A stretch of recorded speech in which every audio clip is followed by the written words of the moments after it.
नमस्कार। कृष्णं वंदे जगद्गुरुं।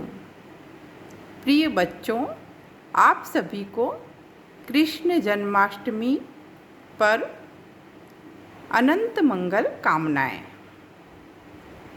हम मतीराम सतसई से उद्धृत व्याख्याओं का अध्ययन कर रहे हैं। इसी क्रम में आज हम भाग 3 की व्याख्याओं का अध्ययन करेंगे। व्याख्या नंबर 7 का मैं वाचन कर रही हूँ। अब तेरो बसीबो इहाँ नाहिन उचित मराल, सकल सूखी पानिप गयो भयो पंकमय ता। बच्चों, अभी तक हमने जितने दोहे पढ़े थे वह सभी श्रृंगार परक दोहे थे। मतीराम सतसई में प्रधानता श्रृंगार रस की ही है, किंतु हम देखते हैं कि कई रीतिकालीन कवियों ने श्रृंगार के साथ साथ नीतिपरक दोहों की भी रचना की थी। इसके पीछे शायद उनका उद्देश्य यही रहा होगा कि वह श्रृंगार के साथ साथ व्यावहारिक ज्ञान और कांता सम्मित उपदेश भी दे सके।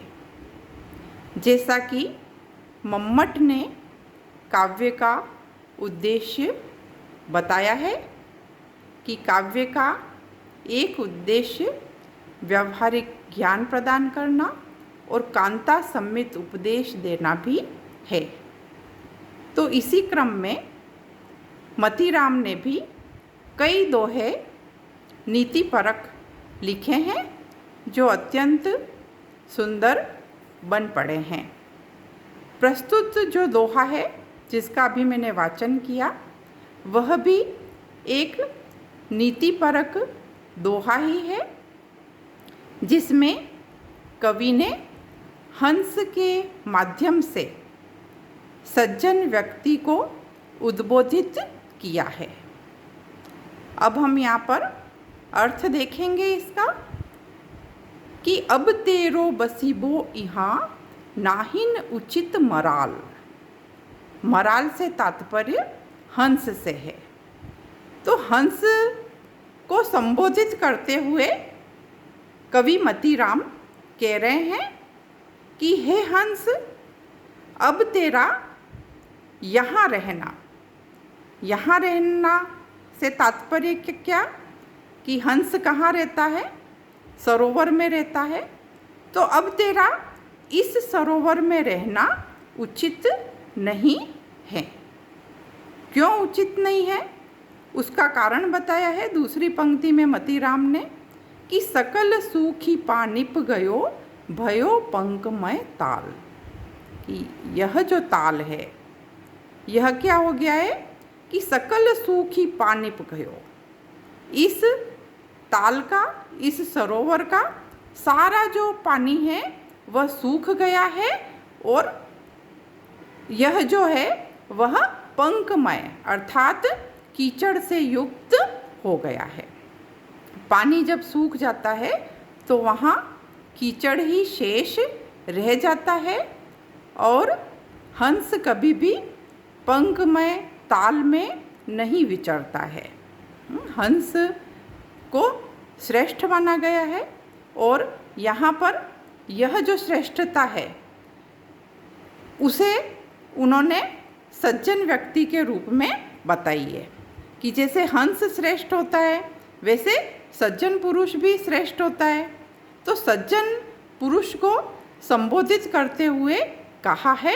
अब हम यहाँ पर इसका अन्योक्तिपरक अर्थ समझेंगे कि यहाँ पर सज्जन व्यक्ति को संबोधित करते हुए कवि कह रहे हैं कि हे सज्जन मनुष्य, अब तेरा इस स्थान पर या इस जग में रहना उचित नहीं है।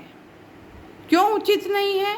क्योंकि सकल सूखी पानिप गयो भयो पंकमय ताल, है ना। यहाँ पर हम ताल का अर्थ स्थान विशेष करेंगे और पंकमय का अर्थ बुराइयों से करेंगे, ठीक है। तो यहाँ यह जो स्थान है वह बुराइयों से युक्त हो गया है, बुराइयों से युक्त हो गया अर्थात बुरे मनुष्यों से युक्त हो गया है, और यहाँ कहीं पर भी मर्यादा शेष नहीं बची है, मर्यादा समाप्त हो चुकी है। इसलिए हे सज्जन पुरुष, अब तेरा इस स्थान पर रहना उचित नहीं है। यहाँ पर मतीराम ने ये समझाया है कि सज्जन मनुष्य को चाहिए कि वह जहाँ पर बुरे मनुष्य हों, जहाँ दुष्प्रवृत्तियाँ हों, वहाँ पर वह नहीं रहे, उनका त्याग कर दे, तभी उसका जीवन जो है वह सुंदर बन पाएगा। तो यहाँ पर संबोधित तो हंस को किया है, लेकिन अन्योक्ति से कवि जो है वह किसे कहना चाहता है? सज्जन मनुष्य को संबोधित करना चाहता है। इसीलिए यहाँ पर अन्योक्ति अलंकार भी है। अन्योक्ति अलंकार का प्रयोग कई रीतिकालीन कवियों ने अपने काव्य में किया है। सकल सूखी में अनुप्रास अलंकार है, और छंद कौन सा है बच्चों? दोहा, जो हम पिछले 3 दिनों से पढ़ रहे हैं। दोहा की सारी विशेषताएं आपको मैं बता चुकी हूँ, वह आपको व्याख्या में अवश्य लिखनी है। अगला छंद पढ़ती हूँ मैं कि नारी नेन को नीर अरु तरुणी तीर उतंग, बढ़त सरित परिवार के गिरत एक ही संग। प्रस्तुत जो दोहा है इसमें भी एक प्रकार से कवि मतीराम ने व्यावहारिक शिक्षा ही दी है, और वह व्यावहारिक शिक्षा क्या है कि वह कह रहे हैं कि नारी नेन को नीर अरु तरुणी तीर उतंग, है ना। तरुणी का अर्थ क्या होता है? स्त्री। नीर का अर्थ पानी। तो यहाँ पर स्त्री के माध्यम से समझा रहे हैं कवि कि नारी नेन को नीर अरु, कि स्त्री के नेत्रों का जो जल है, और तरुणी तीर उतंग, और जो स्त्री है, युवा स्त्री है, उसके तीर अर्थात उसके नेत्रों के जो कटाक्ष है, युवा स्त्री के नेत्रों के जो कटाक्ष है, और स्त्री के आँखों का जो पानी है वह जितना ऊंचा जाता है, उतंग, उतंग का तात्पर्य है जितना ऊंचा जाता है उतना ही वह क्या होता है? चढ़त सरित परिवार के गिरत एक ही संग, है ना। जैसे सरिता होती है, नदी होती है, वो तीव्र गति से जाती है, तीव्र गति से बहती है, और एक ही साथ वह नीचे गिर भी जाती है, उसका पानी का प्रवाह एक साथ नीचे गिर जाता है। तो इसीलिए यहाँ पर सरिता शब्द आया है कि स्त्री के नेत्रों का पानी और उसके जो कटाक्ष हैं वो जितने तेजी से ऊपर जाते हैं, अर्थात जितनी तीव्रता से वह लगते हैं, उतना ही वह तीव्रता से नीचे भी गिर जाते हैं, नीचे एक साथ वो गिर जाते हैं। अर्थात जो स्त्री का जो प्रेम होता है वह अत्यंत कोमलता लिए हुए होता है, लेकिन जितना आकर्षण से वह बढ़ता है आगे, उतना ही तीव्रता से वह गिर भी जाता है। इसीलिए जो मर्यादाशील मनुष्य है उसे स्थायी प्रेम को देखकर ही प्रेम करना चाहिए। तो यहाँ पर एक प्रकार से संदेश भी दे दिया है, यहाँ पर व्यावहारिक ज्ञान भी यहाँ पर मतीराम ने दे दिया है। नारी नैन को में अनुप्रास अलंकार, तरुणी तीर में भी अनुप्रास अलंकार और छंद दोहा छंद। साहित्यिक ब्रिज भाषा का प्रयोग किया गया है।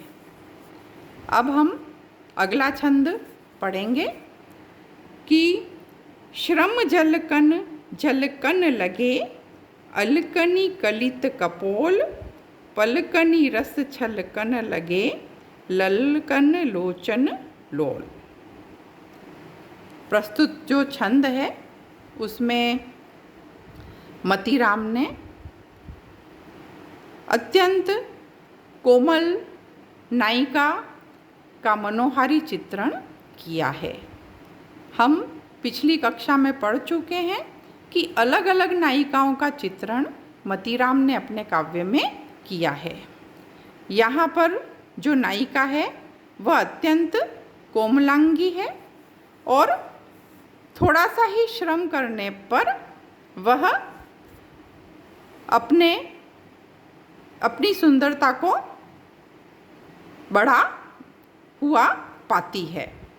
तो क्या कह रहे हैं मतीराम कि श्रम जलकन जलकन लगे, कि नायिका थोड़ा सा ही श्रम करती है और जो उसके चेहरे पर जल की जो बूंदें हैं वो झलकने लग जाती है। एक झलकन का अर्थ यहाँ पे क्या है, पसीने की बूंदें, और एक झलकन का अर्थ क्या है, झलकने लग जाती है। और क्या होता है, अलकनी कलित कपोल। कलित कपोल यानी सुंदर जो उसके गाल हैं उसके ऊपर श्रम के कारण अलकनी यानी घुंघराले बालों की जो लटें हैं वह आ गिरती है। तो एक तरफ तो उसके मुख पर पसीने की बूंदें झलक रही है, दूसरी ओर उसके सुंदर गालों पर जो घुंघराले बालों की जो लटें हैं वो गिर रही है। तो उससे उसका सौंदर्य और भी ज़्यादा द्विगुणित हो गया है, और भी ज़्यादा उसकी सुंदरता बढ़ गई है। और आगे हम पढ़ेंगे कि पलकनी रस छलकन लगे, ललकन लोचन लोल। और पलकनी रस है ना, उसकी पलकों पर जो पानी की बूंदें दिखाई दे रही है तो उससे ऐसा लग रहा है कि जैसे रस छलकन लगे, उसके नेत्र जो हैं वो रस छलका रहे हों, उसके नेत्र रस बहा रहे हों। ललकन लोचन लोल। और इसे देख करके है ना, जो ललकन यानी उमंग, जो नायक के जो नेत्र हैं उन नेत्रों में क्या आ गई है, उमंग आ गया है, उत्साह आ गया है। अर्थात नायिका के सौंदर्य को देख करके वह भी अत्यंत अभिभूत हो गया है। तो नायिका के सौंदर्य का, उसकी मादकता का, उसकी रसात्मकता का यहाँ बड़ा सुंदर चित्रण किया है। और इस छंद की सबसे बड़ी विशेषता क्या है कि अनुप्रासों का बड़ा सुंदर प्रयोग इसमें किया है। अंत्यानुप्रास के द्वारा माधुर्य को उत्पन्न किया गया है और ब्रज भाषा का जो माधुर्य है वो यहाँ पर देखते ही बनता है ना। जैसे कि आप देखिए कि यहाँ पर जलकन, जलकन, छलकन, ललकन ये कई बार आया है। तो अंत्यानुप्रास की सृष्टि यह कर रहा है। जलकन, जलकन यहाँ पर 2 बार आया है और अर्थ अलग अलग है, इसलिए यहाँ पर यमक अलंकार है। धन्यवाद।